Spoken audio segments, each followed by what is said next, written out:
ഒമ്നിയുടെ പാരമ്പര്യം ഈക്കോയുടെ കൈകളിൽ ഏൽപ്പിക്കാൻ ഒരുങ്ങിയാണ് മാരുതി. ഒമ്നിക്ക് പകരം ഈക്കോയെ മോഡൽ നിരയിൽ നിലനിർത്താൻ മാരുതി തീരുമാനിച്ചു. 2020 ഒക്ടോബറിൽ പ്രാബല്യത്തിൽ വരുന്ന Bharat new vehicle safety assignment program നിർദ്ദേശങ്ങൾ പ്രകാരം ഈക്കോയെ കമ്പനി പരിഷ്കരിക്കും.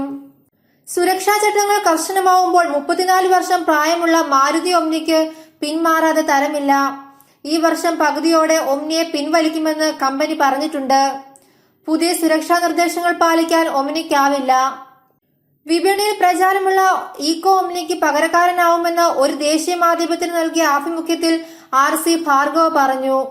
വലുപ്പത്തിൽ ഒമ്നിയേക്കാൾ വലിപ്പമുണ്ട് ഈക്കോയ്ക്ക്. എഞ്ചിൻ കരുത്തിലും ഈക്കോയാണ് മുന്നിൽ. 5, 7, 8 സീറ്റർ പതിപ്പുകൾക്ക് പുറമെ cargo മോഡലായും Omni വിപണിയിലുണ്ട്.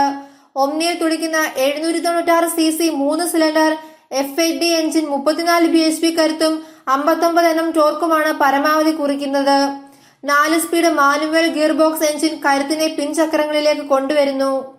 LPG petrol, CNG petrol പരിവേഷങ്ങളും ഒമ്നിയിൽ കമ്പനി നൽകുന്നുണ്ട്.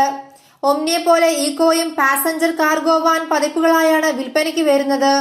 ഈക്കോയിലെ 1.2 litre 4 cylinder petrol engine 73 bhp കരുത്തും 101 Nm ടോർക്കും പരമാവധി സൃഷ്ടിക്കും. 5 സ്പീഡ് ഗിയർ ബോക്സും പിൻവീൽ ഡ്രൈവ് സംവിധാനവും ഈക്കോയിലെ സ്റ്റാൻഡേർഡ് ഫീച്ചറുകളാണ്. CNG പെട്രോൾ പതിപ്പും ഈക്കോ നിരയിലുണ്ട്. പുതിയ സുരക്ഷാ ചട്ടങ്ങൾ പ്രകാരം ഈക്കോയ്ക്ക് ഡ്രൈവർ എയർ ബാഗും സീറ്റ് ബെൽറ്റ് റിമൈൻഡറും വേഗ മുന്നറിയിപ്പ് സംവിധാനവും നൽകാനുള്ള ഒരുക്കത്തിലാണ് മാരുതി. പിൻ പാർക്കിംഗ് സെൻസറുകളും ഐസോഫിക്സ് ചൈൽഡ് സീറ്റ് മൗണ്ട് പോയിന്റുകളും ഈക്കോയിൽ അടിസ്ഥാന സുരക്ഷാ സംവിധാനമായി ഇടം പിടിക്കും. ക്രാഷ് ടെസ്റ്റ് നിർബന്ധമാവുന്ന സാഹചര്യം മുൻനിർത്തി മോഡലിന്റെ ദൃഢത കൂട്ടാനും കമ്പനിക്ക് ആലോചനയുണ്ട്. അതേസമയം നിലവിലെ വാൻ മാതൃകയിൽ നിന്നും ഈക്കോ പിന്നോട്ട് പോവില്ല.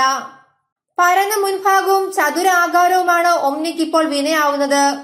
1984 ഇന്ത്യയിൽ കടന്നുവന്ന ഒമ്നിയെ 2 തവണ മാത്രമേ കമ്പനി പരിഷ്കരിച്ചിട്ടുള്ളൂ. ഒന്ന് 1998-ലും ഒന്ന് 2005-ലും. പുതിയ ക്രാഷ് ടെസ്റ്റ് നിർദ്ദേശങ്ങൾ മുന്നിൽ പിടിച്ചു നിൽക്കാൻ ഒമ്നിക്ക് കഴിയുന്നില്ല.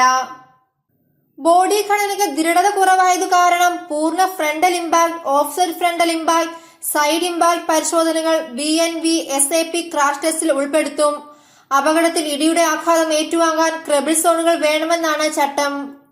ഒമ്നിക്ക് ക്രെബിൾ സോണുകൾ ഘടിപ്പിച്ചു നൽകുക ഇനി സാധ്യമല്ല. ഒമ്നിയെ കൂടാതെ ആൾട്ടോ 800-നും പുതിയ സുരക്ഷാ നിർദ്ദേശങ്ങൾ സമാന ഭീഷണി ഉയർത്തുന്നുണ്ട്. നിലവിൽ S Cross, Ciaz, Ertiga, Vitara Brezza, Baleno, Swift Dzire, Ignis, Celerio എന്നീ 9 മാരുതി കാറുകൾ പുതിയ സുരക്ഷാ ചട്ടങ്ങൾ പാലിച്ചാണ് വിൽപ്പനയ്ക്ക് എത്തുന്നത്.